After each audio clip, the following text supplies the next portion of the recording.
They said no man alive could ride the wild stallion. A millionaire staked his pride and $1 million on that belief. Seasoned riders broke bones trying. But then, out of the dust, came a barefoot orphan with nothing but courage and a whisper. What happened next shocked an entire state, sparked a courtroom battle, and proved that freedom can never be bought. It must be chosen. The Texas sun burned like a furnace over the hill country, bleaching the limestone hills and throwing long shadows across the endless fields of bluestem and mesquite.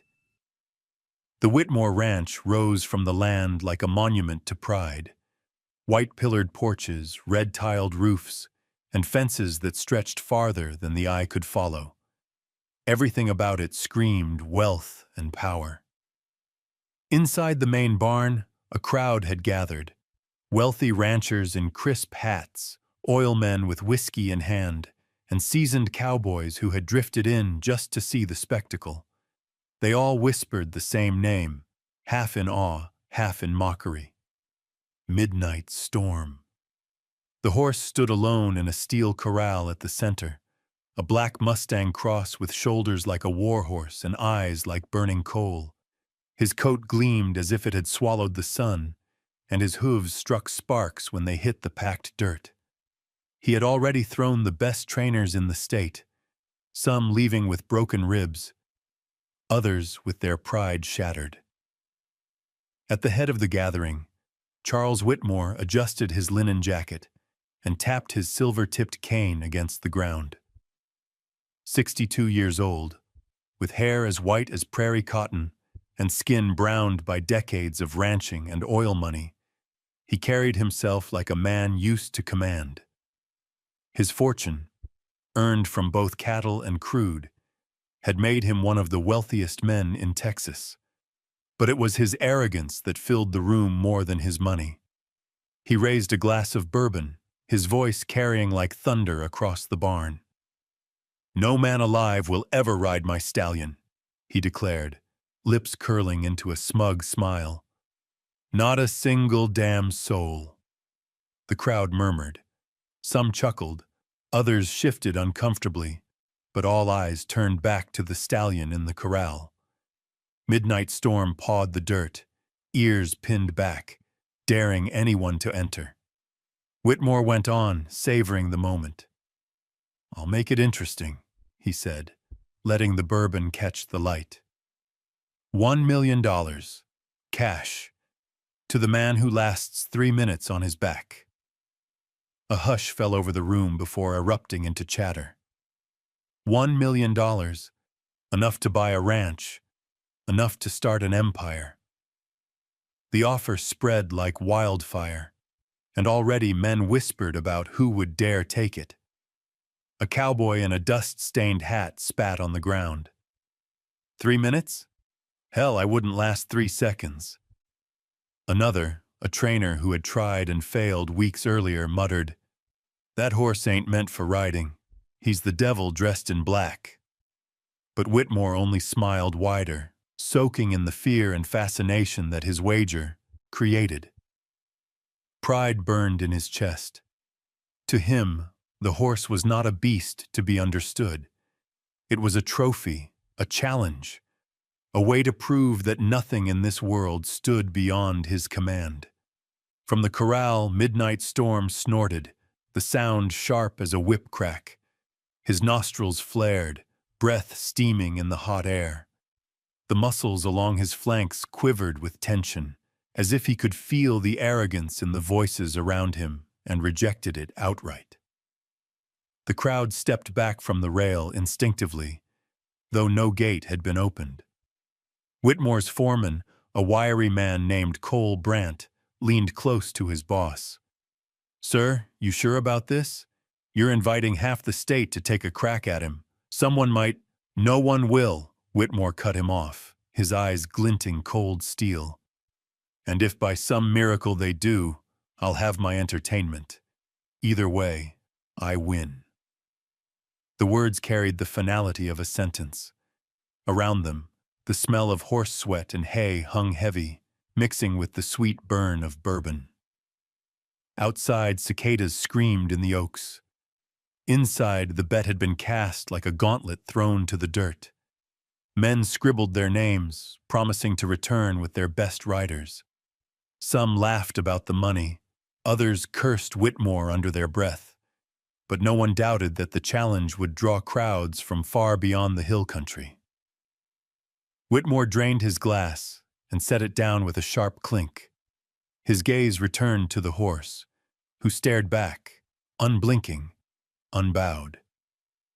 For the briefest moment, something flickered in Whitmore's chest. Not fear, but the sting of being challenged by a creature he could not bend. He turned away, refusing to give it weight. To him, this was sport, nothing more. "To all of you," he said, lifting his cane toward the corral, "remember this day.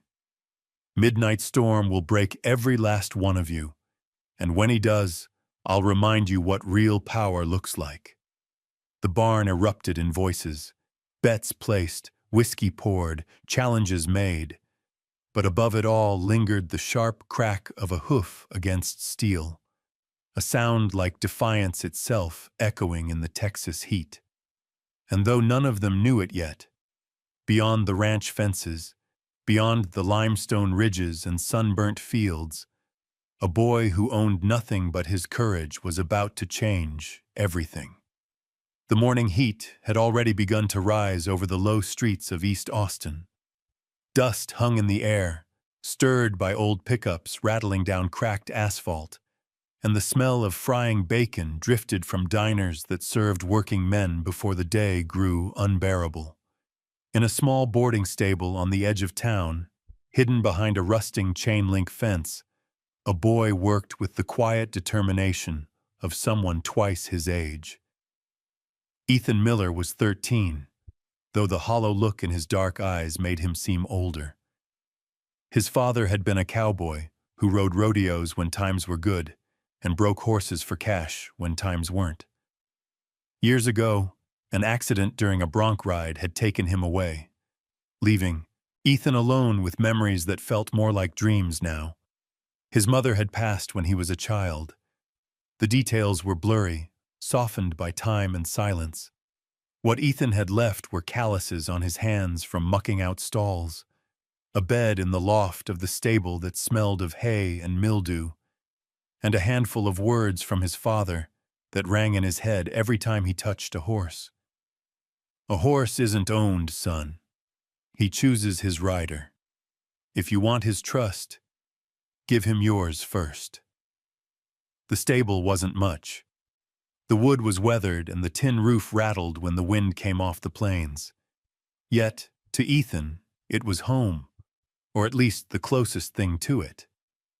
He rose before dawn to sweep aisles and feed the boarders' horses. In return, the stable master, a gruff man named Mr. Ellis, gave him a bunk in the loft and a plate of beans at supper. It wasn't kindness so much as convenience. Ethan was another pair of hands that cost nothing. Still, Ethan took it without complaint. That morning, as he forked hay into a stall, the crackling voice of an old radio drifted from the tack room. The announcer's words made him freeze. "Billionaire rancher Charles Whitmore has issued a challenge. $1 million to anyone who can ride his black stallion, Midnight Storm, for 3 minutes. Riders from across the state are expected to try their hand at the Whitmore Ranch in the coming weeks." The pitch of Ethan's breath caught. He dropped the fork, straw falling in uneven piles. The name Midnight Storm felt like thunder rolling through his chest.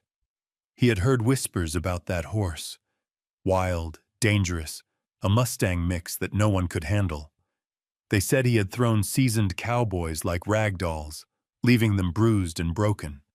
But Ethan wasn't thinking about the $1 million. The thought barely registered. What filled him instead was a sharp ache that somehow sounded like his father's voice. "Somewhere out there is a horse that will understand you. Find him, and you'll never be alone." The radio faded under the scrape of boots on concrete. Mr. Ellis appeared in the doorway, wiping his hands with a rag. "You hear that foolishness?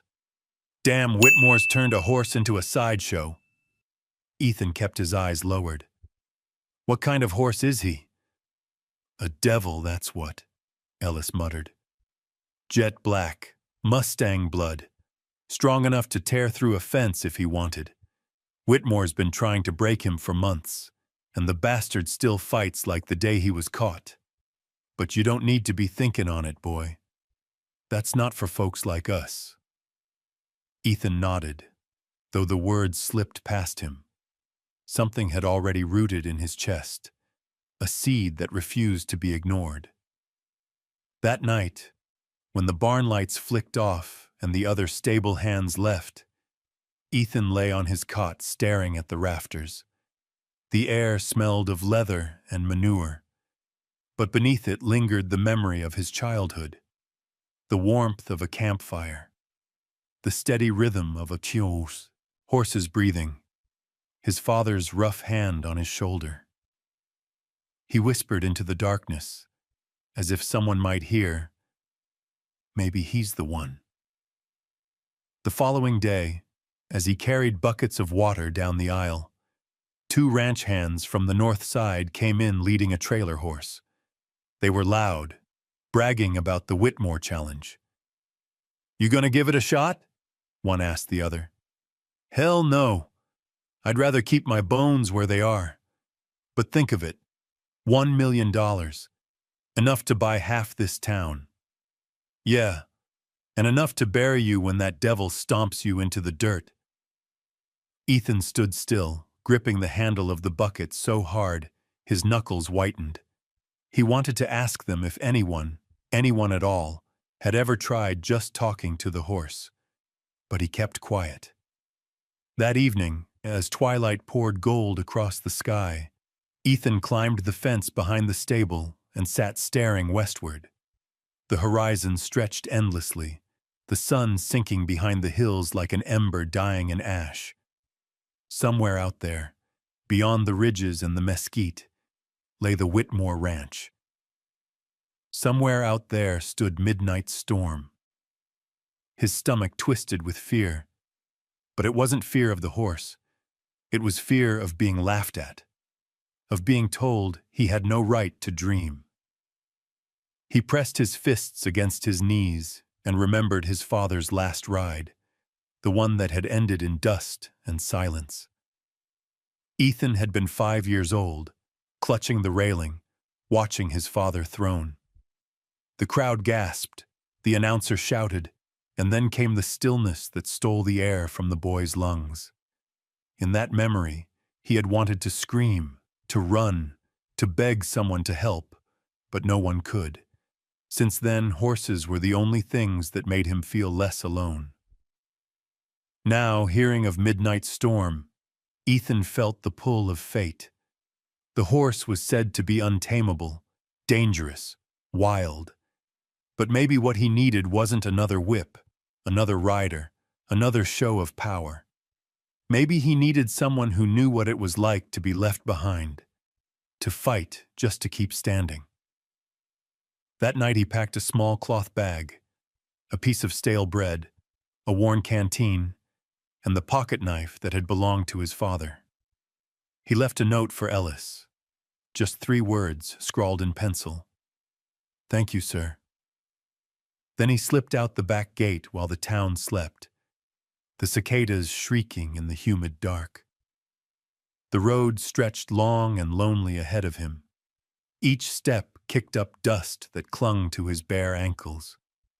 The moon rode high over the Texas hills, lighting his path with silver. Ethan kept walking, whispering softly to himself, as if the horse might already be listening. "Wait for me, Midnight Storm. I'm coming." The Whitmore Ranch had become a theater, and the whole of Texas seemed eager for a ticket. Word of Charles Whitmore's $1 million challenge spread like wildfire through saloons, rodeo arenas, and dusty truck stops. Men drove for hours, some from as far away as New Mexico and Oklahoma, each arriving with bravado on their lips and a gleam in their eye. They came in polished boots or worn spurs, carrying ropes and saddles that had seen 100 rides. They came believing they could be the one. The crowd grew larger with each attempt. The ranch hands built makeshift stands around the corral, and cars lined the fences like it was a fairground. Whitmore thrived on it. He dressed in tailored suits each day, leaning against the rail with a glass of bourbon, savoring every gasp, every cheer, every groan when another man failed. To him, it was theater, and he was the maestro. The first rider to try was a bronc-buster named Luke Carter, a rangy cowboy with scars up and down his arms. He climbed the rail with a grin that told the crowd he believed the money was already his. Midnight Storm stood in the middle of the corral, ears pinned, eyes glowing like coals. When the gate opened, Luke swung into the saddle with the ease of experience. For half a heartbeat, there was silence. Then the storm broke loose. Midnight Storm launched into the air with a violence that seemed unnatural, twisting his body like a hurricane condensed into flesh and bone. Dust exploded under his hooves. Luke barely had time to shout before he was airborne, crashing into the dirt so hard the breath left his lungs in a sickening wheeze. The crowd roared, half in awe, half in horror. Luke staggered up, clutching his side, and limped from the arena without looking back. Whitmore smirked, raising his glass. Next! Over the next days, more came.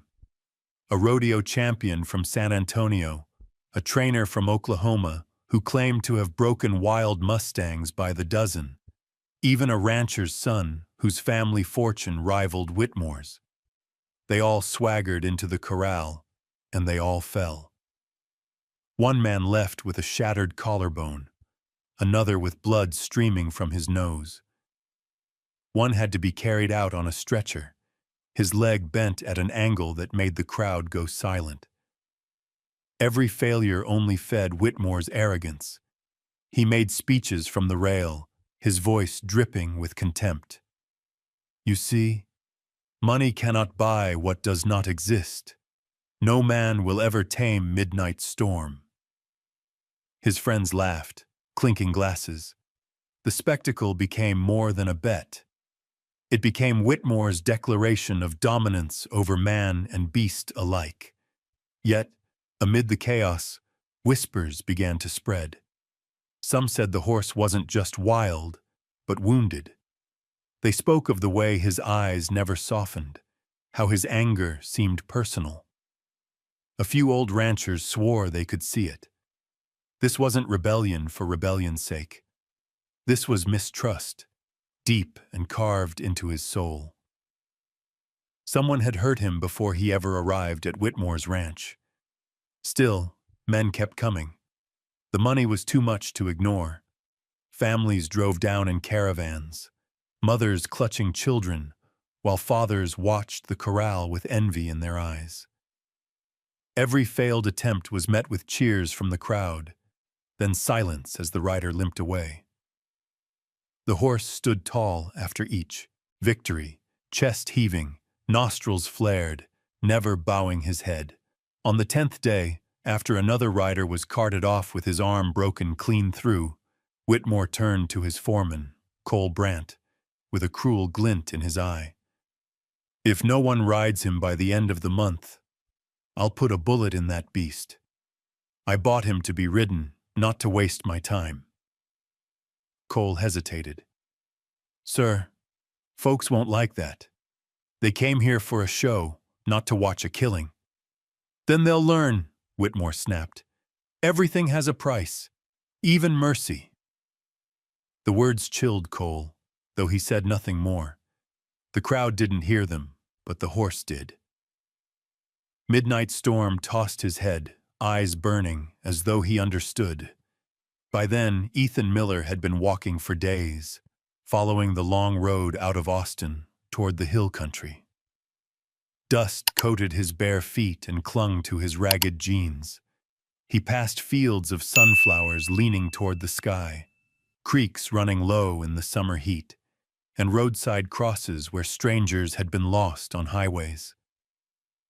Each night he slept beneath the stars, his father's pocket knife clutched in his hand, his heart pounding with equal parts fear and resolve. And all the while at Whitmore Ranch, riders fell. Pride cracked. Bones broke, the legend of Midnight Storm grew with every failed attempt. The crowd swelled, hungry for spectacle, while Whitmore sat above them all, king of a cruel game. The month ticked on, and though no one knew it yet, the real challenger was drawing closer with each mile. A boy with nothing in his pockets but a memory, and nothing in his heart but the belief that a horse's spirit could not be bought or broken. The Whitmore Ranch gates were tall, iron-wrought, and intimidating, standing like a challenge against the endless Texas sky. The road leading there was lined with pickup trucks and dust-choked cars, engines still ticking hot as their owners made their way inside to witness yet another attempt at conquering the Black Stallion. It was no longer just a wager. It had become a pilgrimage, a carnival of pride, pain, and whispered hopes of fortune. Ethan Miller arrived with his shoulders stooped from the long walk. His clothes clung to him with sweat, his bare feet cut and blistered by gravel roads. In one hand he carried his father's pocket knife, and in the other, a cloth bag so light it might as well have been empty. Yet his eyes, dark, steady, and determined, were alive with something no one at the ranch could recognize: conviction without arrogance. The guards at the gate spotted him before he got too close. Two broad men in pressed shirts and polished boots leaned against the posts, rifles hanging lazy across their shoulders. They squinted at the ragged boy trudging toward them, lips curling with disdain. "Hey, kid," one of them barked, spitting into the dust. "This ain't no orphanage. Turn around." Ethan swallowed, tightening his grip on the strap of his belt. "I came to see Mr. Whitmore." The men laughed, a sharp sound that carried across the hot air. "Mr. Whitmore doesn't take meetings with beggars. Go on, before you get yourself in trouble." "I didn't come to beg," Ethan replied, his voice steadier than he felt. "I came to ride the horse." The laughter grew louder. One of the guards slapped his thigh, shaking his head in disbelief. "Listen to him. Ride Midnight Storm? Kid, men twice your size can't last a heartbeat in that corral. You'd be snapped like a twig." Ethan didn't flinch. "Mr. Whitmore said anyone could try. I'm anyone." The guards exchanged a glance. There was something in the boy's eyes, defiance maybe, or something harder to name. It wasn't bravado, it was belief. Finally, one of them grinned wickedly. "All right. You want a meeting with the boss? Let's see how he laughs at this." They marched him past the gates, through the ranch that spread like a kingdom across the land. Fences held prize cattle, and the main house stood tall, its white walls gleaming like bone in the sun. As they approached the wide porch, the sound of voices and clinking glasses grew louder. Charles Whitmore was at breakfast on his terrace, shaded beneath a broad awning. He wore a crisp white suit despite the heat, a Panama hat perched over his silver hair. Around him lounged his wealthy friends, oilmen, bankers, landowners, each sipping bourbon as if it were water. They turned curious eyes toward the strange procession. Two guards and a barefoot boy, dusty from the road. "What's this?" Whitmore asked, without bothering to look up from his plate. The guard smirked. "Says he came to ride Midnight Storm, sir." A ripple of laughter rolled across the terrace. One man nearly spilled his drink, shaking his head. Another leaned forward, eyes wide in mock disbelief. That scrawny thing. He can't weigh more than a sack of oats. My God, what a show this will be. Finally, Whitmore lifted his gaze, his steel-gray eyes fixing on Ethan. The boy met his stare without blinking. For a moment, Whitmore studied him the way one might study an insect that had crawled onto the table. Then a smile crept across his lips, cold and cruel. "You want to ride my stallion?" he asked. "Yes, sir." Ethan's voice was quiet but unshaken. "Do you even know what you're saying?" Whitmore pressed. "Men who've trained horses their whole lives couldn't last on him. He'll throw you, trample you, kill you without a thought. And yet you think you—" He let the words hang, waiting for the boy to break. But Ethan only stood straighter. "I don't want to break him. I want to talk to him." The terrace erupted in laughter. Glasses clinked, chairs scraped as men doubled over, tears forming at the corners of their eyes. "Talk to him," he says, "like he's a preacher come to save a horse's soul." Yet Whitmore didn't laugh. He raised a hand, silencing the others.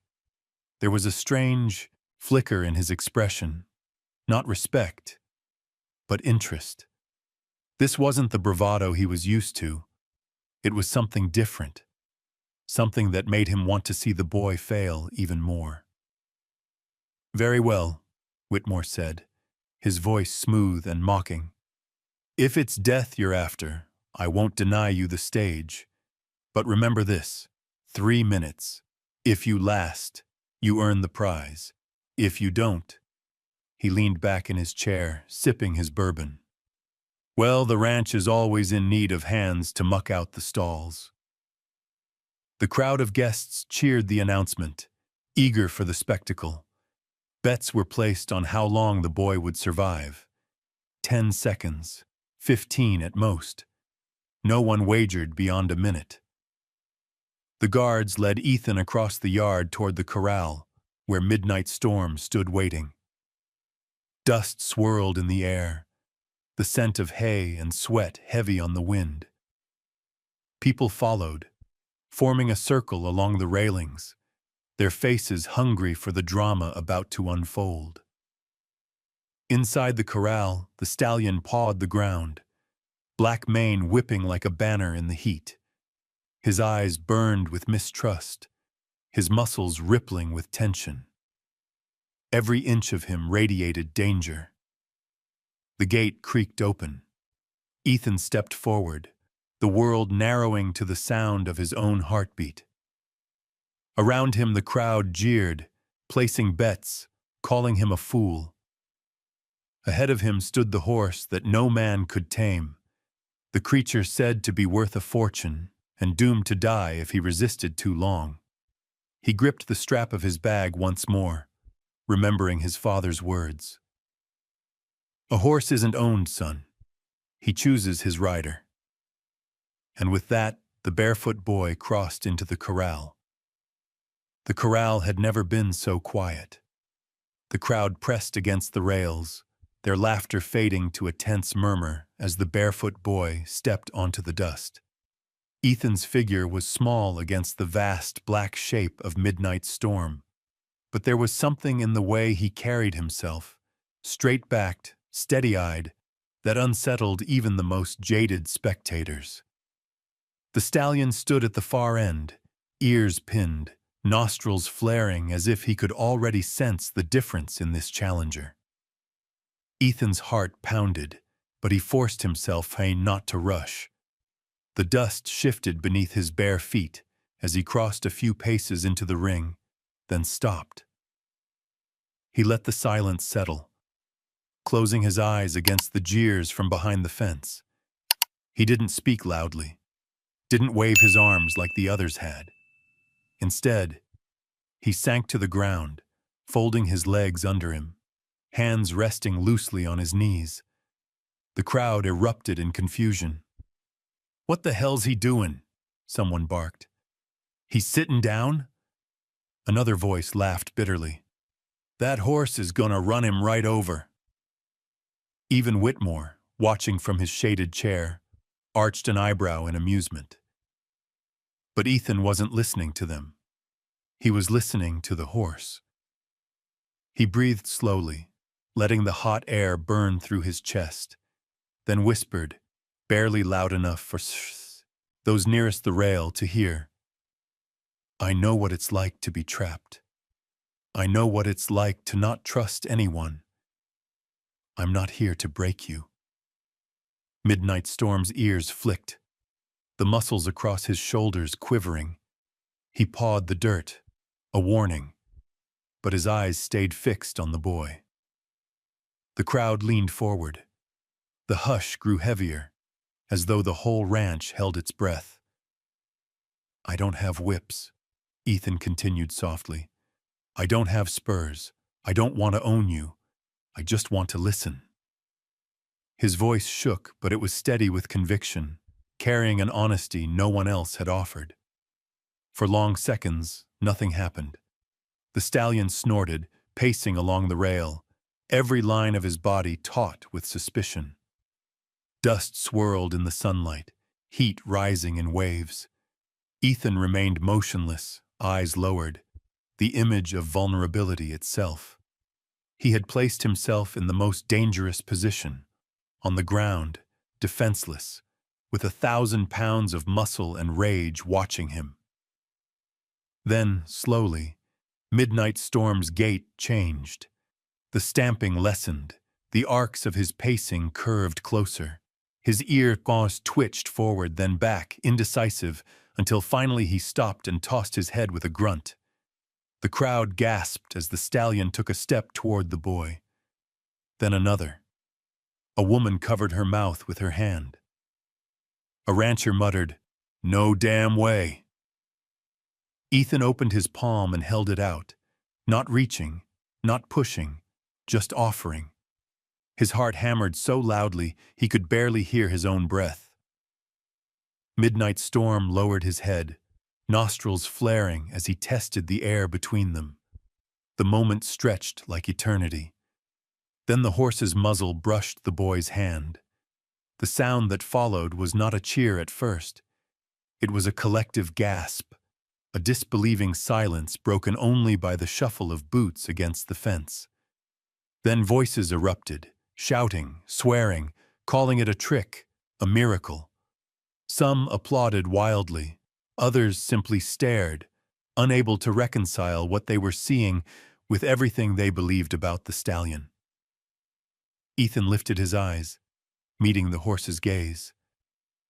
For a moment, they were two wounded souls recognizing one another. He whispered again, "Thank you." From his seat, Whitmore's face hardened. The smile that had curled on his lips earlier was gone, replaced by a tight, seething glare. He had expected a spectacle, yes, but not this. Not humility unraveling his prize animal's fury. His grip on the glass of bourbon tightened until the crystal nearly cracked. Midnight Storm gave a short, sharp snort, but he didn't pull away. Ethan rose slowly to his feet, keeping one hand near the stallion's neck. The boy moved like water, gentle, patient, never forcing the moment. Dust clung to his sweat-soaked shirt. The sun blistered his skin, yet he stood calm as the great black horse allowed him closer still. The crowd's noise faded to a distant hum. To those watching, time seemed suspended. A barefoot boy, a wild stallion, the fragile space between them bridged not by force but by trust. It was the stillness before the storm, the quiet revelation that shattered every assumption the world had made about Midnight Storm. And when the boy finally laid his hand against the horse's neck, stroking the hot, trembling muscle beneath the glossy black coat, a murmur ran through the crowd that sounded almost like awe. The air inside the corral grew heavy. a charged silence broken only by the low, uneven breaths of the stallion. Ethan stood close enough now to feel the warmth radiating from Midnight Storm's flank, his fingers brushing the black mane that rippled in the breeze. For an instant, he thought the horse would lunge, rear, and send him into the dirt like every man before. Instead, Midnight Storm stood, trembling but still, as if weighing the boy's sincerity. The crowd was restless. Some jeered, urging the horse to throw him, while others, against their own will, found themselves hoping the fragile connection would hold. Whitmore's friends laughed nervously, muttering excuses about tricks or hidden training, anything to dismiss what they saw with their own eyes. But there was no trick, just a boy and a horse suspended in an unlikely moment of trust. Ethan leaned closer, whispering into the stallion's ear, "I don't want to hurt you. I just want to ride with you, not on you." His hand stroked the horse's neck, gentle and deliberate. The stallion shivered, muscles rippling under his coat, then exhaled a long, low breath. Gathering his courage, Ethan placed a foot against the side rail of the corral, then shifted, gripping the horse's mane with both hands. The crowd gasped as he swung his leg over the animal's broad back, sliding onto him bareback. No saddle, no reins, nothing but the trembling bond between them. For one terrifying heartbeat, Midnight Storm froze. His ears flicked back, hooves stomping against the ground. A deep grunt rose from his chest. The crowd braced, expecting the explosion. But the stallion did not buck. He did not rear. Instead, he shifted into motion, walking stiffly at first, then pacing the circle of the corral with the boy balanced lightly on his back. The sight was surreal. A child, dirty and barefoot, riding the most feared horse in Texas as though they had known each other all their lives. The silence of the crowd broke into uproar. Some shouted disbelief, others cheered wildly, and a few cursed under their breath, tearing up losing bets. But the boy heard none of it. He leaned forward, pressing his cheek against the stallion's mane, whispering words meant for no ears but the horse's. Whitmore rose from his chair, his face pale beneath the brim of his hat. His glass of bourbon slipped from his hand, shattering on the porch beside him. He had expected a child's broken body, a crowd entertained by cruelty. Instead, before him was a miracle, and with it the humiliation of seeing his prized beast yield to someone he considered worthless. 3 minutes! A voice from the crowd shouted. Another voice echoed, "It's been 3!" Ethan guided nothing, demanded nothing. Midnight Storm simply carried him, each stride slower, more assured, until the rhythm of hooves in the dirt seemed like the heartbeat of something ancient. The stallion's head dipped, his ears no longer pinned back, but flicking softly, listening to the boy's murmured words. At the sound of the time called, the corral erupted into chaos. Cheers thundered, boots stomped against wood, and even hardened ranchers wiped at their eyes in disbelief. The barefoot boy had done what no champion, no millionaire, no legend of the rodeo had managed. He had ridden the unrideable. Ethan slid down from the stallion's back with quiet grace, landing in the dust. He turned to face Whitmore, sweat streaking his face, his shirt clinging to his thin frame. Midnight Storm stayed beside him, the tip of his muzzle brushing against the boy's shoulder, like a companion rather than a beast subdued. "I don't want your money," Ethan said, his voice carrying across the hush that fell when he spoke. "I only want him to be free. If you let me, I'll give him the life he deserves." Gasps rippled through the spectators. Some cursed under their breath. One of Whitmore's guests spat in disbelief. To reject $1 million, especially for a boy who had nothing, seemed insane. But Ethan's eyes never wavered from Whitmore's, filled not with defiance but with conviction. Whitmore's jaw clenched, his pride boiling. He had crafted the wager to prove his supremacy, to show the world that even in failure, no man could claim what was his. Now, before a crowd of witnesses, a child had undone him, not with strength or force, but with humility. The stallion shifted beside Ethan, brushing him again with his muzzle. The gesture was simple, but to those who saw it, it carried the weight of a decision. Midnight storm had chosen, and as the sun dropped low in the Texas sky, painting the corral in amber light, the image seared itself into every watching heart. A boy who owned nothing standing beside the untamable horse he had not conquered, but befriended. The ranch yard seethed with noise, a wave of disbelief crashing against the rails of the corral. Bets were torn up in angry hands. Men shouted accusations of trickery. Women fanned themselves as though to steady fainting hearts. Yet through it all, the boy stood in the dust beside Midnight Storm, his hand resting against the stallion's neck, the animal as calm as if he had been born to follow him. The chaos of the crowd could not break the strange, sacred stillness between them. Charles Whitmore stepped forward at last. He descended from his terrace like a king forced to approach the gallows. His boots struck the dirt with sharp authority, his face pale beneath his silver hair. For a moment he stared at the boy, then at the stallion, his lips twisting into something between a snarl and a smile. "You've made quite a scene," he said, his voice low but carrying. "And you've embarrassed me before my guests. Congratulations." His eyes narrowed, hard as steel. "But the horse is mine.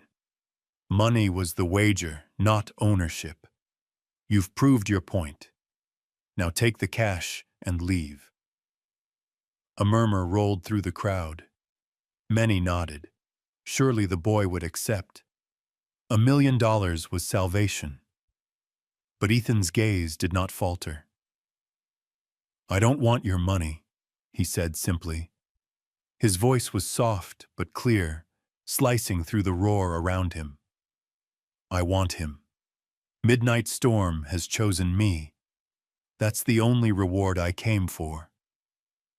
The gasps were louder this time, shocked laughter spilling from the terrace. "The boy's insane," someone muttered. "Rejecting $1 million?" Others whispered that maybe it was a trick, a ploy to win sympathy. But Ethan's face betrayed nothing but quiet resolve. Whitmore's smile vanished. "You dare stand on my land and tell me what's mine? That horse cost me more than you'll ever see in your miserable life. He eats better than you ever have. And you think a moment in the dust makes him yours?" Ethan touched the stallion's neck, feeling the steady thrum beneath the skin. He decided, "Not me. If you really believe you own him, then let him prove it." The challenge fell like a stone into water, ripples spreading through the crowd. Whitmore blinked, then laughed bitterly. "What did you say?" "Let him choose," Ethan repeated. "Stand at one end of the corral, I'll stand at the other. Call him. If he comes to you, I'll walk away and never ask again. If he comes to me—" His throat tightened, but he forced the words out. "Then he's mine." The silence that followed was suffocating.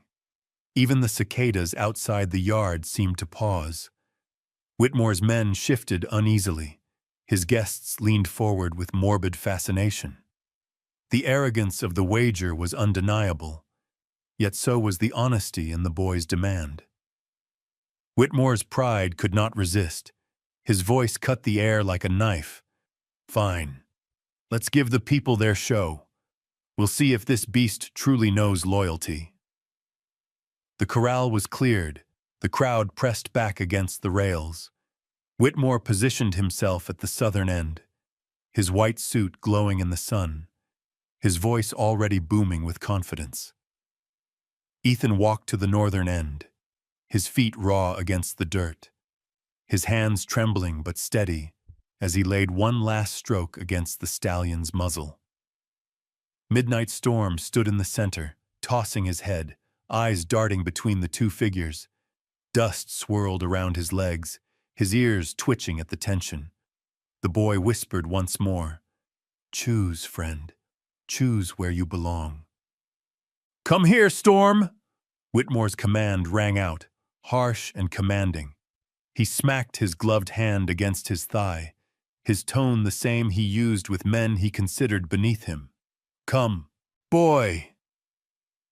Ethan raised his hand, palm open, and spoke barely above the wind. "It's your choice. If you want me, I'm here." His words trembled with vulnerability, but they carried the weight of trust. For a long, torturous moment, the stallion did not move. The crowd held its breath, eyes darting between millionaire and orphan, between wealth and nothingness. Then, slowly, Midnight Storm lowered his head and began to walk. At first one step, then another.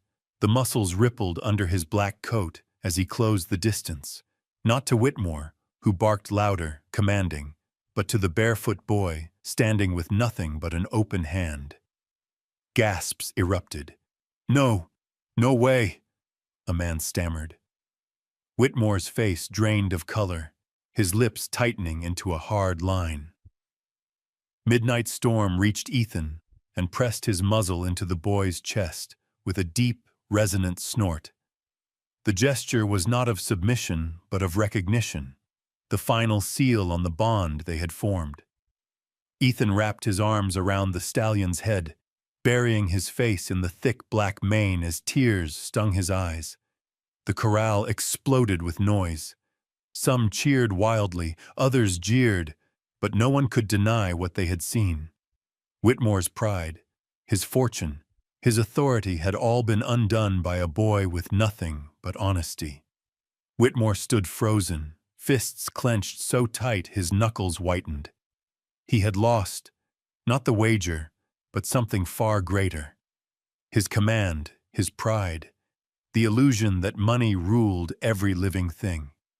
And in that loss, he saw the eyes of the crowd upon him, no longer admiring, but judging, their whispers like knives. "Take him, then," he spat finally, his voice dripping venom. "But know this, boy, you've made an enemy you won't soon forget." The words clung to the hot air like a curse. Ethan heard them, but did not flinch. He pressed his forehead to Midnight Storm's and whispered softly, "We're together now." And in that moment, under the burning Texas sun, the choice was made, not by the millionaire, not by the boy, but by the stallion who would never again bow to arrogance. The sun had dipped low by the time Ethan left the Whitmore ranch behind, his hand resting lightly on Midnight Storm's mane as the stallion walked beside him. The crowd's roar had faded into a distant echo, replaced by the steady rhythm of hooves against dirt and the whisper of wind through the mesquite trees. With every step away from Whitmore's land, the boy felt lighter, as though the weight of years had lifted from his shoulders. For the first time in his life, he wasn't wandering alone. They traveled for hours under the shifting sky. Midnight Storm moved with wary grace, his muscles coiled but calm, never straying far from Ethan's side.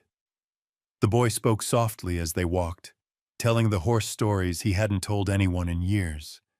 About his father's laugh, about the nights he used to lie awake in the loft, listening to rain drip through the roof about the loneliness that had followed him like a shadow since he was old enough to understand the word orphan.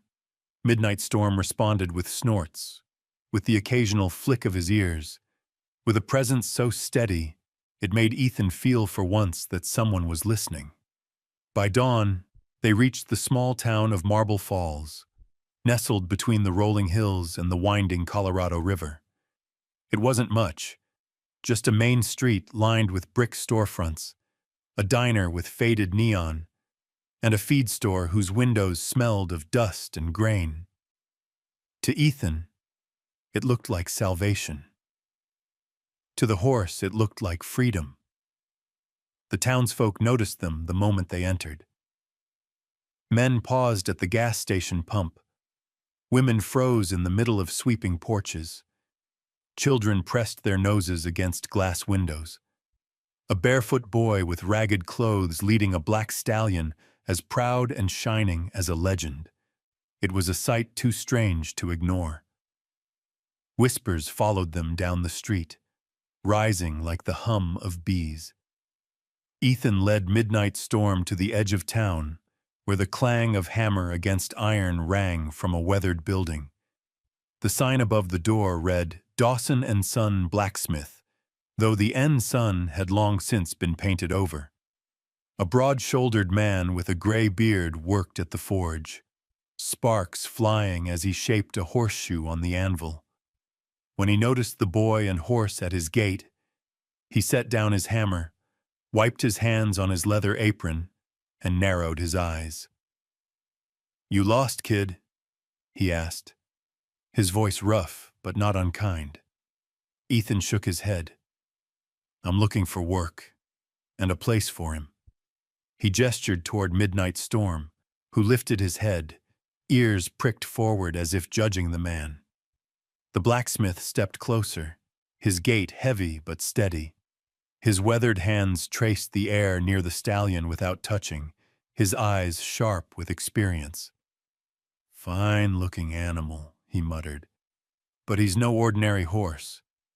Where'd you steal him from?" "I didn't steal him," Ethan said quickly, his voice breaking with urgency. "He chose me. Everyone at Whitmore's ranch saw it." The name Whitmore drew a reaction. The man's brow furrowed, his mouth tightening. He had no love for the millionaire. Few in those parts did. "If that's true," he said slowly, "you're carrying more trouble than you realize." Ethan lowered his eyes. "I just need a chance. A place to keep him safe." The silence stretched. At last, the man sighed, leaning back on his heels. "Name's Hank Dawson. I've got an empty stall in the back and a cot in the loft, if you don't mind hard work. You pull your weight here, maybe we'll figure something out." Ethan's chest swelled with gratitude. "Yes, sir. I'll work as hard as I can." Hank opened the gate, and Midnight Storm stepped through, his hooves striking sparks against the gravel. The stallion paused only to glance back at Ethan before entering the barn, as if giving his approval. Life settled into a rhythm in Marble Falls. Ethan rose at dawn to feed and groom the stallion, his hands learning every ripple of muscle beneath the glossy black coat. He mucked stalls, hauled water, swept the forge, and watched Hank shape metal with the patience of stone. In the evenings, when the work was done, he sat outside the barn stroking Midnight Storm's mane as the Texas sky turned crimson and the first stars began to shine. The townsfolk remained curious. Some were suspicious, convinced the horse had been stolen. Others whispered admiration, calling Ethan the boy who tamed the untamable.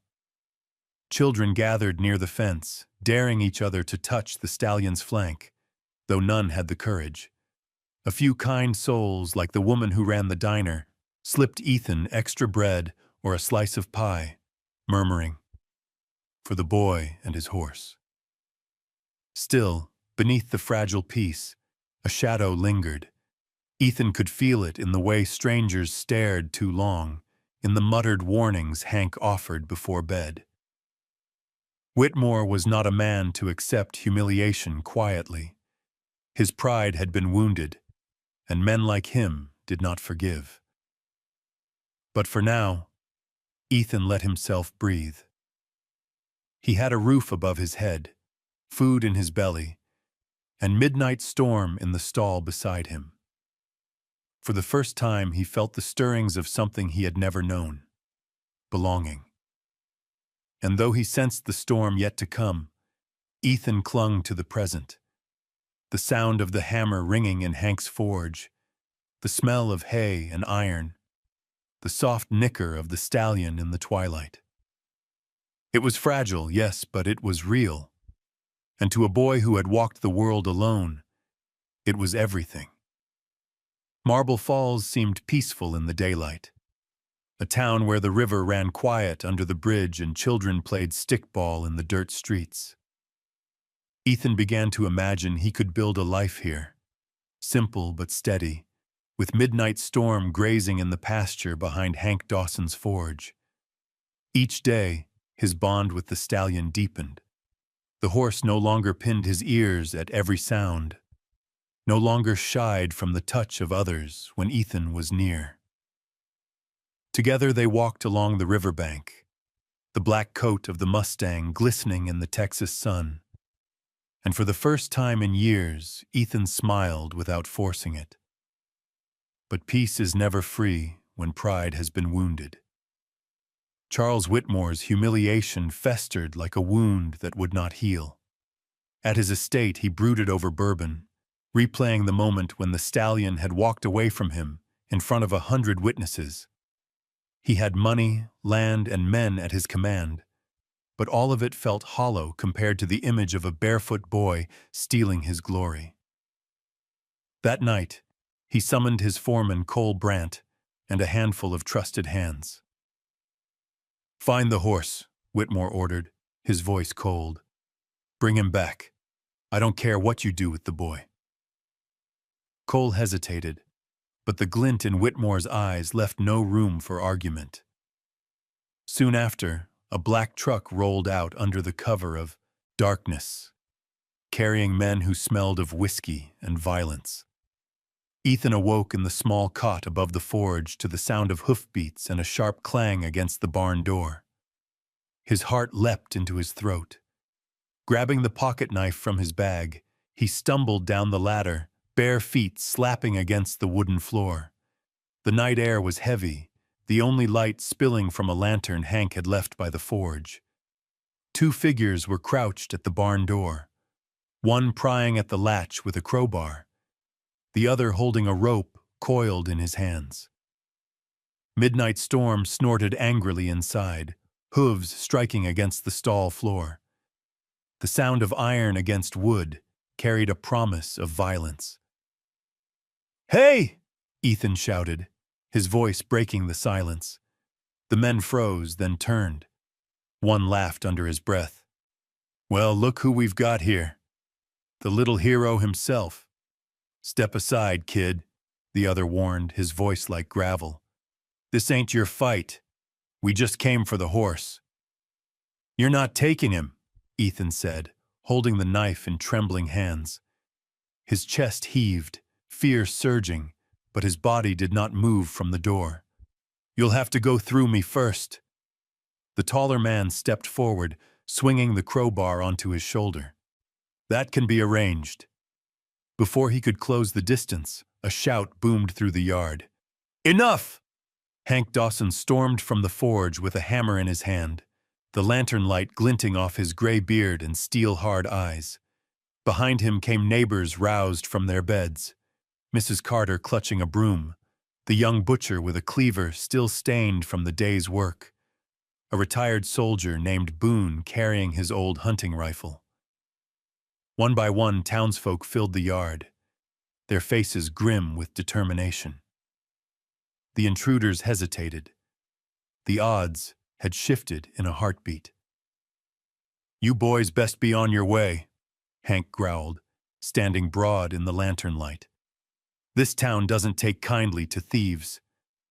The man with the crowbar sneered, but his bravado faltered under the weight of so many eyes.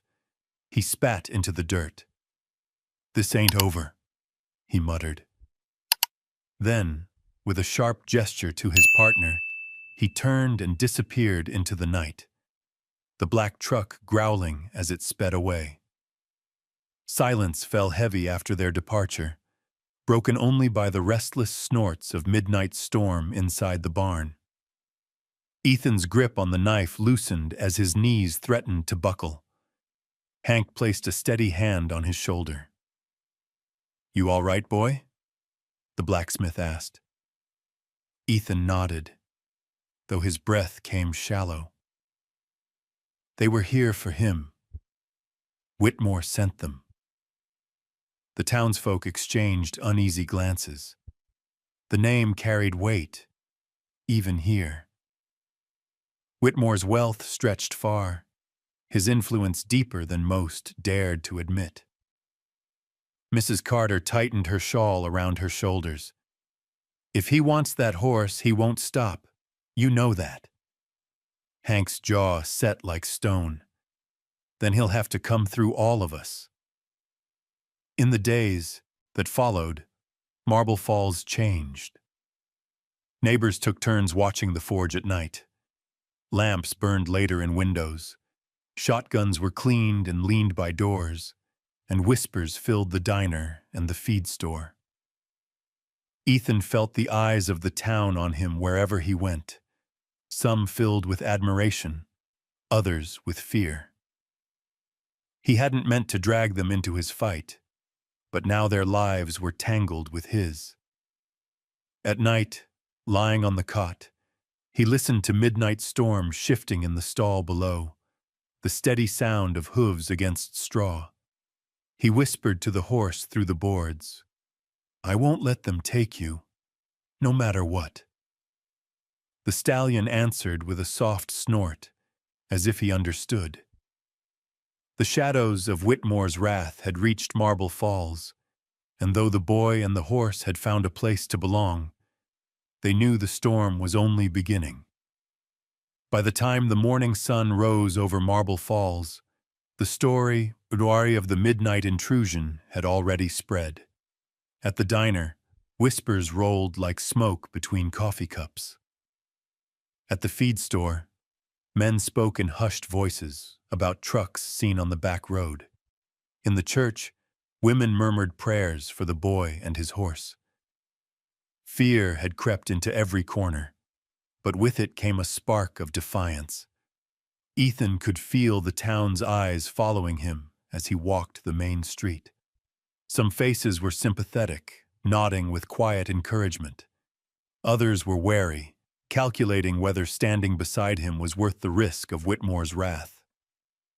He understood.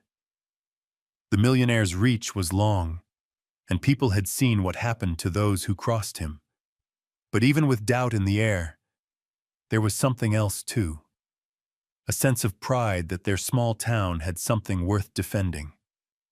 Hank Dawson never said much about that night, but his actions spoke clearly. He reinforced the locks on the barn, sharpened his tools until they gleamed, and stood at the forge with a fire in his eyes Ethan hadn't seen before. "He thinks we're afraid," Hank muttered as sparks leapt from the anvil. "But he's never met Marble Falls when it's got something to protect." It wasn't long before outsiders came. Reporters first, drawn by rumors of a boy who had done the impossible. They spilled from their cars with notebooks and cameras, chasing Ethan down the street, shouting questions about midnight storm. Ethan tried to ignore them, ducking behind Hank's broad frame, but they followed, relentless. Then came Sarah Collins, a young journalist from the Dallas Morning News. Unlike the others, she didn't push or shout. She approached the forge quietly, her notepad tucked under her arm, and introduced herself with a calm smile. "I'm here to tell the truth," she said, her eyes steady on Ethan. "And the truth is, people need to hear your story." Ethan hesitated. "What good will it do?" Whitmore will just get angrier. Maybe, Sarah admitted. But if enough people are watching, it'll be harder for him to crush you in the dark. Hank nodded in agreement. Light's the only thing that scares men like him. So Ethan told her, halting at first, then with growing confidence. He spoke of his father's lessons, of the long walk from Austin, of the moment midnight storm had touched his hand for the first time. Sarah wrote every word, her pencil scratching across the page like it was racing the wind. When she finished, she knelt to look Ethan in the eye. "This isn't just about you," she said. "It's about every little town that's ever been stepped on by men with too much money. You and that horse. You give people hope." Days later, the headline appeared across Texas. "The orphan who tamed the untamable." The article spread faster than wildfire on dry grass. Newspapers from Houston to Amarillo picked it up, and soon radio stations were telling the tale of the barefoot boy and the black stallion who defied a millionaire. Letters began arriving in Marble Falls, some scrawled by hand, others typed on elegant stationery. Strangers wrote to say they believed in Ethan, that he should hold on to the horse no matter what came. Some offered money, others prayers. The attention thrilled some in town and terrified others. The diner filled with arguments, men pounding fists on counters, women raising their voices. "We can't fight Whitmore," one man warned. "He'll bury this place." But others shot back. "Maybe it's time someone stood up to him. If a boy can, why can't we?" The weight of it pressed on Ethan's chest. He hadn't asked for any of this. He only wanted to protect Midnight Storm. But now he could feel the hopes of strangers settling on his shoulders, turning his quiet act of courage into a battle larger than himself.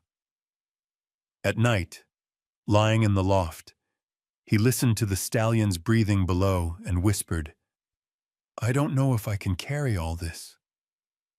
Midnight Storm would nicker softly in response, as if reminding him that he wasn't carrying it alone. Whitmore's anger boiled hotter with every printed word.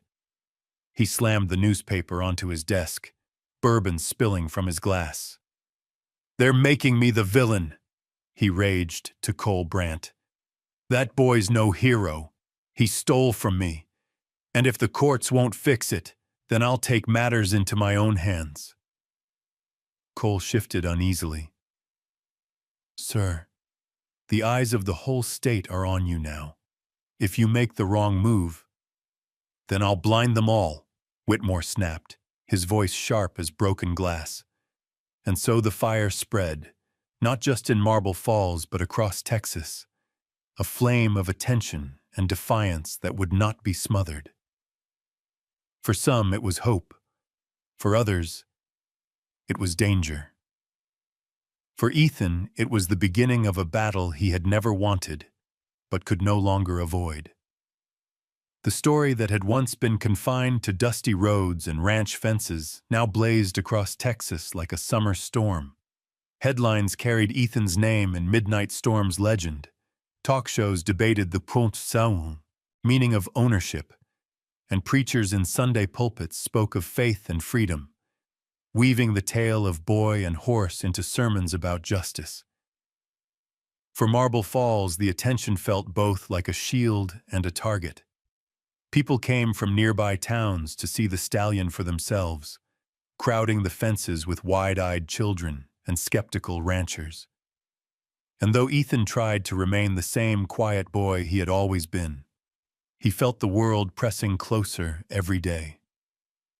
Charles Whitmore, meanwhile, sat at the center of his estate like a general plotting a war. He had not smiled since the day the stallion chose another. His rage grew sharper with every column that painted him as a tyrant, and every letter that praised the barefoot boy who had humiliated him. Pride had always been his lifeblood, and now it burned like poison in his veins. On a muggy evening, Whitmore summoned his lawyers. They came in black cars that lined his drive, carrying briefcases polished like mirrors. They sat in his study beneath the mounted horns of long-dead trophies, while he paced before them, glass in hand. "The boy's story is touching," Whitmore sneered. "But law doesn't care about stories. That horse is mine. I paid for him, I housed him, I fed him. The papers prove it. I want you to bury this child under every statute you can find. If it takes 100 suits, then file them. If it takes a judge in my pocket, then buy him." The lead attorney, a man with slicked hair and a cold smile, nodded. "We'll start with a claim of theft. From there, we'll escalate to damages, trespassing, and endangerment. Even if he resists, the costs alone will ruin him." Whitmore downed the bourbon in his glass, the amber liquid catching firelight. "Good. Let him drown in debt before he ever tastes victory." News of the legal summons arrived in Marble Falls like a hammer strike. Hank Dawson was the first to read the envelope, his jaw tightening as he handed it to Ethan. The boy's hands shook as he unfolded the paper, the words blurring before his eyes. "Plaintiff, Charles Whitmore. Defendant, Ethan Miller." "They're saying you stole him," Hank said quietly. Ethan's throat closed. "But everyone knows he chose me." "Truth doesn't always matter in court," Hank replied grimly. "Whitmore's counting on that." The town gathered in the diner that night, voices rising in anger and worry. Some argued they couldn't stand against Whitmore's money. Others insisted they had to fight, that giving in would mean surrendering more than just a horse. Mrs. Carter slammed her hand on the counter. "That boy's done more for this town's spirit than any of us in years. We won't let Whitmore take him." But fear lingered. Farmers muttered about losing their land, shopkeepers about boycotts. Whitmore's shadow stretched long, and everyone knew it. Then Sarah Collins returned, her notebook tucked under her arm. "I'll help," she said, firmly. "I know lawyers who still care about justice. People are watching, more than you realize. If Whitmore thinks he can bully his way through, let's give him a fight he won't expect." Ethan looked around at the faces in the diner, the butcher, the preacher, Hank with his soot-stained hands, children peeking from behind aprons. His chest ached with the weight of their hopes and fears. "I don't know if I'm strong enough," he admitted. Hank put a steady hand on his shoulder. "Strength ain't about never being scared. It's about standing anyway. You've done it once. You can do it again." The days that followed became preparation. Hank drilled the boy in chores to keep his hands busy, while Sarah drove to Austin to meet with a young attorney she trusted. The town rallied, raising funds in jars left on counters, collecting signatures from witnesses who had seen the corral that day. Even those who doubted before the now understood. This fight was no longer just about a horse. It was about dignity, about whether a boy with nothing could stand against a man with everything. Whitmore, from his estate, watched with cold satisfaction. "Let them gather," he murmured to Cole Brandt. "It'll make their fall even sweeter. They don't know the power of paper and pen. They don't know what money can buy." But beneath his sneer, unease gnawed. The image of the stallion choosing the boy haunted him still, as vivid as the day it happened. Midnight Storm had not only defied him, he had humiliated him. And in that humiliation, Whitmore found no rest, so the stage shifted from dirt and railings to courtrooms and ink, from the roar of crowds to the silence of judges. Yet the stakes remained the same: a horse that refused to be broken, and a boy who dared to stand beside him. The courthouse in Austin stood tall and cold, its limestone walls weathered by decades of battles waged not with fists or guns, but with words and laws. On the morning of the trial, the steps leading up to the doors swarmed with people. Reporters adjusting their cameras, townsfolk from Marble Falls who had risen before dawn to support Ethan, and strangers drawn by the legend of a boy and a stallion. It felt less like a legal hearing and more like a trial of myth, with whispers running through the crowd. That's him. The boy who tamed the untamable. Ethan stood at the base of the steps, his worn shirt buttoned as neatly as he could manage, his father's pocket knife heavy in his pocket like an anchor. His knees trembled, but Hank Dawson's steady hand on his shoulder kept him from faltering. Midnight Storm, of course, couldn't enter, but Ethan imagined the stallion's dark eyes on him, lending him strength. Inside, the courtroom was a world of polished wood, tall windows, and silence sharp enough to cut. Whitmore sat at one table, his white suit immaculate, his expression carved from stone. Around him clustered a half-dozen lawyers in tailored suits, their briefcases spilling papers like weapons. Whitmore exuded confidence, nodding to the judge with the ease of a man who believed the system belonged to him. At the opposite table, Ethan sat beside Sarah Collins and the young attorney she had brought, Javier Torres, a man with a simple suit, weary eyes, and the calm of someone who had faced impossible odds before. Javier greeted Ethan with a reassuring nod. "We don't need to match his money," he whispered. "We just need the truth." The trial began with Whitmore's lawyers rising one after another, their voices smooth and commanding.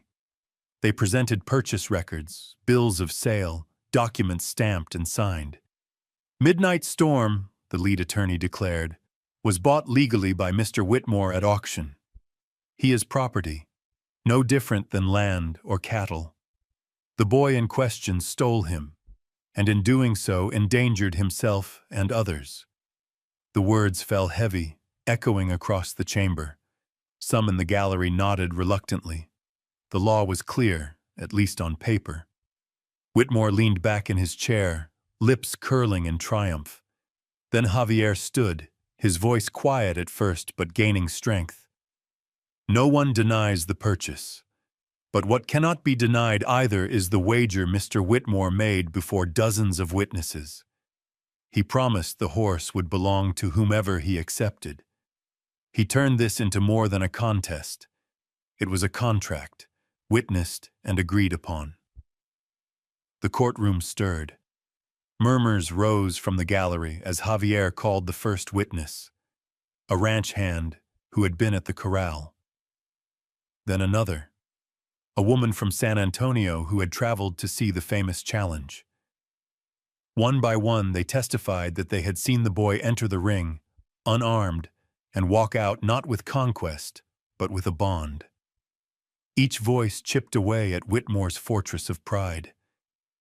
The turning point came when Javier called an unexpected witness, Donnie Zamora, a landowner who had once counted himself among Whitmore's allies. He took the stand slowly, avoiding Whitmore's furious stare. "I was there," Zamora said, his voice trembling but steady. "I saw the horse walk past Whitmore, straight to the boy. And I heard Whitmore's words. He said if the horse chose him, then so be it. Well, the horse chose." A hush fell. Whitmore slammed his hand against the table. "Lies!" he roared, his composure cracking for the first time. "That animal is mine. No boy, no trick, no soft words will change that." His voice echoed like a whip through the chamber, but instead of silencing the room, it revealed the depth of his desperation. At last, the judge turned to Ethan. "Son, why do you believe the horse belongs with you?" Ethan rose slowly, his small frame dwarfed by the room. He clutched the pocket knife in his palm, then lifted his eyes to meet the judge's. Because he chose me, he said softly. Not because I forced him, not because I bought him. He chose me.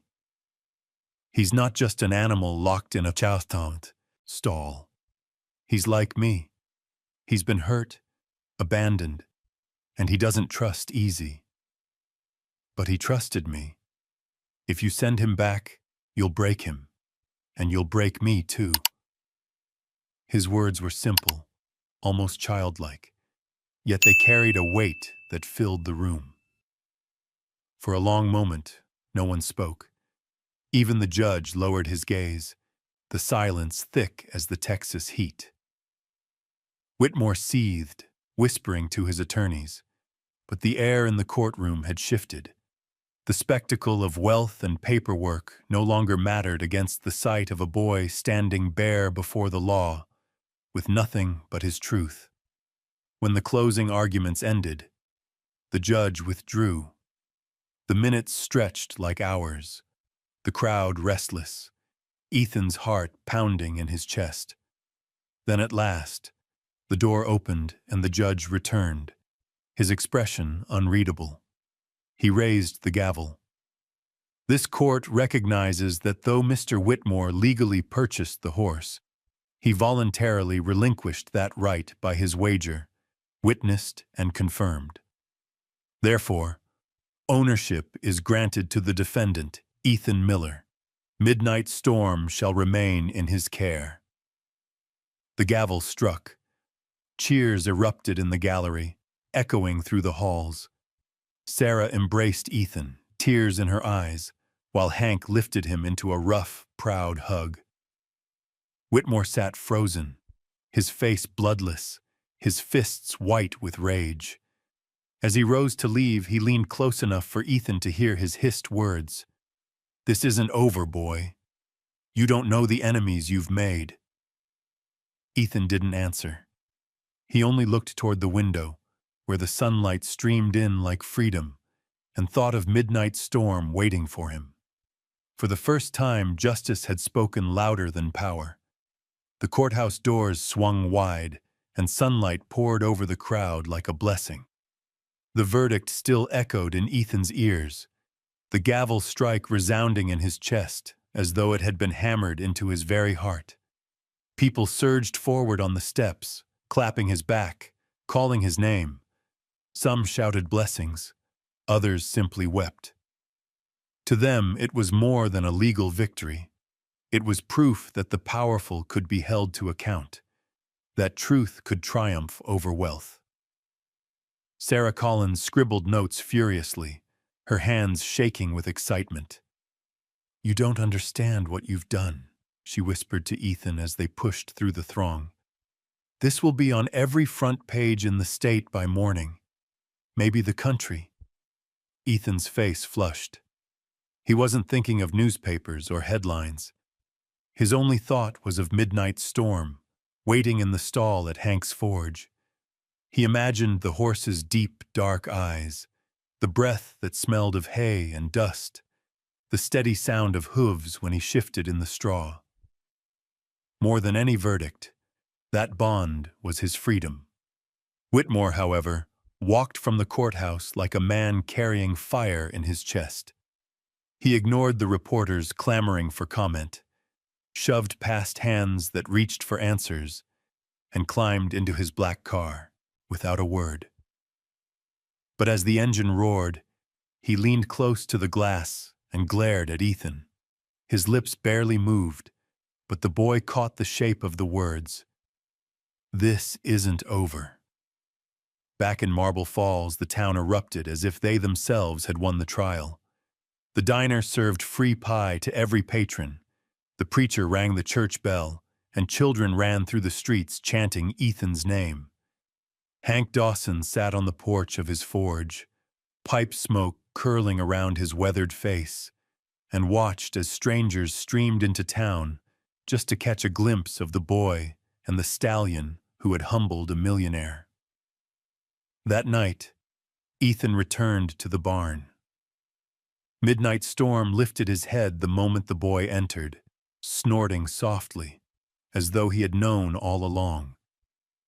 Ethan wrapped his arms around the horse's neck, pressing his cheek against the coarse black mane. "We did it," he whispered. "You're free now. No one can take you away." But even as he spoke, Ethan felt the weight of Whitmore's shadow. The verdict had given him legal rights, but it had not stripped the millionaire of his pride or his reach. He remembered Whitmore's eyes, cold, promising vengeance. Freedom had been won, but it was fragile, like glass in a storm. Still, that night, the town celebrated. Lanterns were strung along the main street, guitars strummed old songs, and people danced under the stars. Sarah raised a glass and toasted, "To Ethan and Midnight Storm, proof that courage still has a place in this world." The cheer that followed rolled through Marble Falls like thunder. Ethan stood at the edge of the crowd, Hank beside him. The blacksmith's eyes softened as he looked down at the boy. "Your father would be proud," he said simply. The words struck deep, filling a hollow Ethan hadn't realized was still aching. He swallowed hard and nodded, unable to speak. Later, as the noise faded and the stars burned brighter overhead, Ethan led Midnight Storm to the pasture behind the forge. The stallion trotted free in the moonlight, mane whipping like a banner. Ethan leaned against the fence, his chest aching with joy. "You're not mine," he whispered, "but you're with me. And that's enough."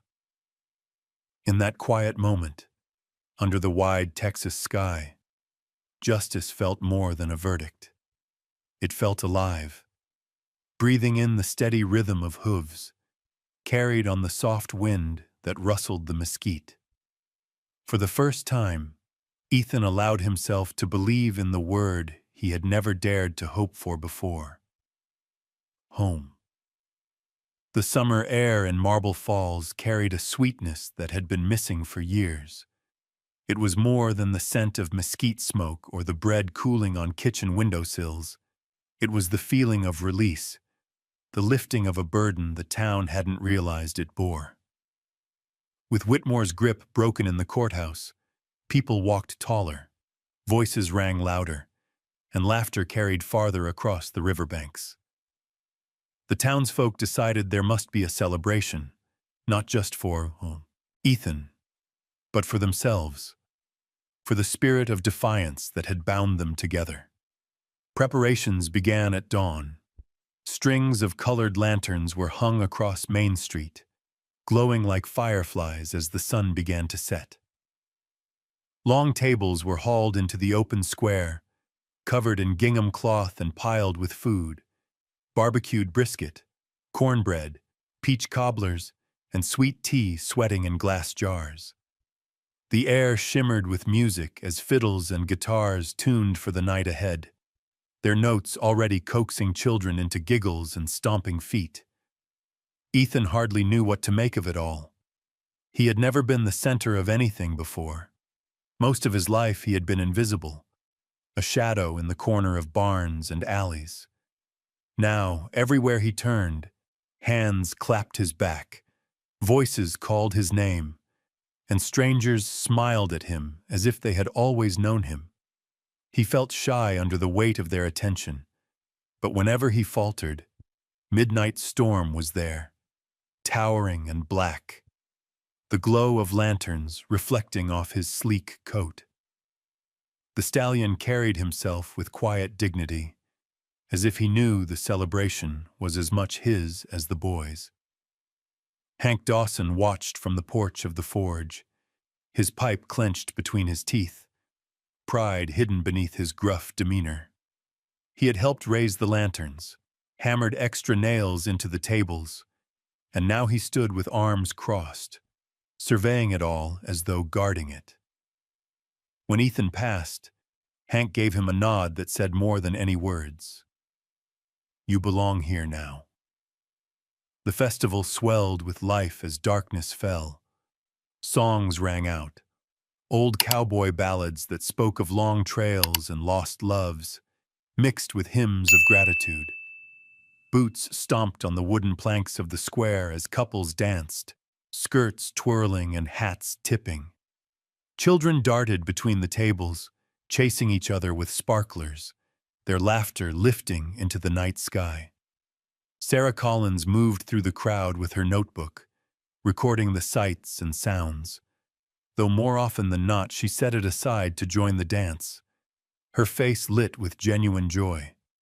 She had chronicled the fight, the courtroom, the shadow of Whitmore's wrath, but tonight she wanted to capture hope. "This is what people need to remember," she told Ethan when they crossed paths. "Not just the struggle, but what comes after." Ethan smiled, though a weight lingered at the edges of his heart. He couldn't shake the memory of Whitmore's eyes as he hissed his threat outside the courthouse. Even now, as music and laughter wrapped around him, he felt the chill of that shadow. But when Midnight Storm nudged his shoulder, the boy drew strength again. He leaned against the stallion, whispering, "They can't take this from us. Not tonight." The townsfolk insisted Ethan join the dance, pulling him into the circle. At first awkward, he soon found himself laughing, his bare feet kicking up dust in rhythm with the fiddle. For a fleeting moment, he wasn't an orphan or a defendant or a symbol. He was simply a boy among people who had chosen to claim him as their own. As the night wore on, speeches began. The preacher raised his hands and thanked God for courage, for freedom, for the reminder that dignity had no price. Mrs. Carter declared Ethan the pride of Marble Falls, her voice cracking as she tried not to cry. Hank kept his words few, as always, but when he lifted his glass and said, "To the boy and the horse that made us remember who we are," the crowd erupted in cheers. The celebration lasted deep into the night, until the stars wheeled high above and the lanterns swayed in the warm breeze. Ethan slipped away to the edge of the square, where Midnight Storm waited, standing tall against the backdrop of the glowing town. He stroked the stallion's mane, his voice quiet. "This is home, Storm, for both of us." The stallion lowered his head, pressing his muzzle into the boy's chest with a soft snort. The sound was drowned by the music and laughter, but to Ethan it was louder than anything, the sound of belonging. And as Marble Falls sang and danced beneath the Texas sky, the boy and the horse stood together at the edge of the light, part of something greater than themselves, bound not by paper or law, but by choice and by love. The days after the festival carried a glow that lingered like the last embers of a fire. Marble Falls seemed transformed, its people walking lighter, laughing louder, no longer bent under the shadow of Charles Whitmore's reach. For Ethan, every sunrise felt like a gift he hadn't dared dream of before. He rose early, greeted Midnight Storm in the pasture, and carried buckets of water with a smile, his bare feet dusted with morning dew. For the first time in his life, he wasn't invisible. He was part of a place, stitched into its fabric by trust and by love. But the shadow of Whitmore had not vanished. The millionaire retreated into silence, nursing his humiliation in the dark halls of his estate. Rumors whispered through the state. Some said he had left Texas in shame. Others claimed he was plotting revenge. Ethan heard the murmurs, but he refused to let them poison the present. "We've won," he reminded himself, stroking the stallion's sleek black coat. "And even if he comes again, we'll face him together." Midnight Storm thrived in freedom. He ran the open fields with a power that left onlookers breathless, his hooves drumming the earth like thunder. Yet when Ethan whistled, the stallion always returned, ears flicking, eyes bright, lowering his head to the boy's touch.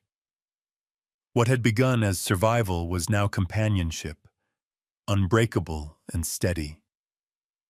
The people of Marble Falls began to see the pair not as legend, but as family, symbols of resilience who belonged as much to the town as to each other. One evening, as the sun bled red across the sky, Hank Dawson found Ethan by the pasture fence. The blacksmith's hands were blackened with soot, but his eyes were gentle. "You've given this town more than you know," he said. "But don't forget, you've given yourself something too. You've found a home." Ethan swallowed hard, his throat thick with emotion. Home. The word felt new, almost fragile, but when he looked at Hank, at the forge, at Midnight Storm grazing peacefully, he believed it. That night, Marble Falls gathered once more in the square, not for a trial or a fight, but simply to be together. Lanterns swung in the warm breeze, guitars strummed slow, aching ballads, and neighbors sat shoulder to shoulder, sharing stories. Sarah Collins returned, her notebook tucked away, choosing for once to set aside her pen. "The story's been written," she told Ethan. "Now it belongs to the people." When the music slowed and the crowd hushed, Ethan stepped forward, Midnight Storm at his side. "I don't know much about speeches," he admitted, his voice carrying softly into the night. "But I know this: freedom isn't something you buy or win in court. It's something you fight for every day, with courage, with kindness, with trust. Midnight Storm taught me that, and you all taught me that too." The square erupted in cheers, some wiping tears, others raising glasses.